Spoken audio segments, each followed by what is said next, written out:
তুমি বেশি ভালো মনে করতেছো, সেও হয়তো বা দাবি করবে না যে আমি অন্য কারোর থেকে ভালো। রিয়েল কেস সিনারিও যদি আমরা বলি, হ্যাঁ, এখন কোন টিচার কার থেকে ভালো, কোন প্ল্যাটফর্ম কার থেকে ভালো, এই জাজমেন্টটা কি আসলে একজন স্টুডেন্টের করার কথা না, তাই না? আর এটা ডেফিনেটলি করার কথা না। মনে রাখবা, নলেজ সবসময় ফ্লো করে উচ্চতা থেকে। হ্যাঁ, নলেজ ফ্লো করে উচ্চতা থেকে। সমতল ভূমিতে একটা গোলক রেখে দাও, গড়াবে না, গোতা না দিলে গড়াবে না। বাট একটা আনুভূমিক তলে একটা গোলক ছেড়ে দাও, গড়ায় পড়বে। তো এখন তুমি স্টুডেন্ট, তোমার কাছে একটা কথা, একটা মানুষের কথা যাবে তখন যখন সেই মানুষটা এই উচ্চতা থেকে কোনো একটা কথা বলবে, তখন গড়ায় তোমার কাছে যাবে। এখন দুইজন যদি একই উচ্চতায় থাকে, কিন্তু কিছু গড়াবে না কিন্তু। সো টিচার হিসেবে যেই আসুক না কেন, সে তোমার থেকে ভালো না হইলে তোমার কিছু শিখাইতে পারবে না। সে তোমার কাছে রেসপেক্টফুল না হইলে, তোমার বিশ্বাসের জায়গায়, তোমার আস্থার জায়গায় যদি তুমি তোমার টিচারকে বসাতে না পারো, তাহলে তুমি তার কাছে পড়োই না, কারণ তার থেকে কোনো কিছু তোমার কাছে যাবেই না।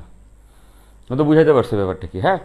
সো আমরা এখন বর্তমানে অনলাইনের যুগে অনেক কিছু কমেন্ট করতে পারি, অনেক কিছু লিখতে পারি, কজ আমাদের সামনে তো ওপেন আছে, কেউ তো আমরা দেখতেছে না, সামনাসামনি থেকেও পাচ্ছেও না।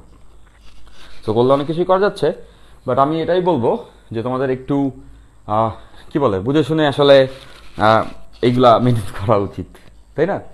যে টিচারদের সঙ্গে কমেন্টিং না করাই বেটার। আমরা আমাদের সময় করি নাই, এমন যদি হয়েও থাকছে যদি কখনো এরকম যে যে টিচার আমাকে পড়াচ্ছেন, আমি ক্লাসে বসার পরে বুঝতে পারছি টিচার আজকে যারা পড়াবেন এগুলি আমারে পড়ানোর কোনো দরকার নাই, এগুলি আমি বহু আগে শিখে ফেলছি, 9-10 শিখছি, এরকম।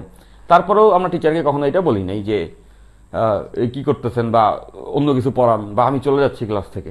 শুনছি, কারণ আমি জীবনে যতজন মানুষের ক্লাস করছি প্রত্যেকের থেকে কিছু না কিছু হইলে শিখছি।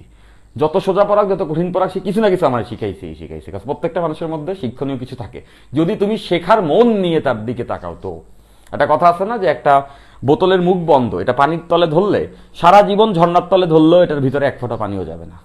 আর যদি মুখটা খুলে আমরা ঝর্ণার তলে ধরি, কিছুক্ষণের মধ্যেই বোতলটা পানিতে ভরে ওভারফ্লো করবে। সো স্টুডেন্টদের বা যারা আমরা শিখতে চাই, যারা আমরা পজিটিভ, তাদের মন থাকতে হবে খোলা, যাতে করে যা কিছু আছে তোমার ভিতরে যেন ঢোকে। চাইলেই না নাড়া দিবে, নাহলে কেমনে হবে? ফাইন।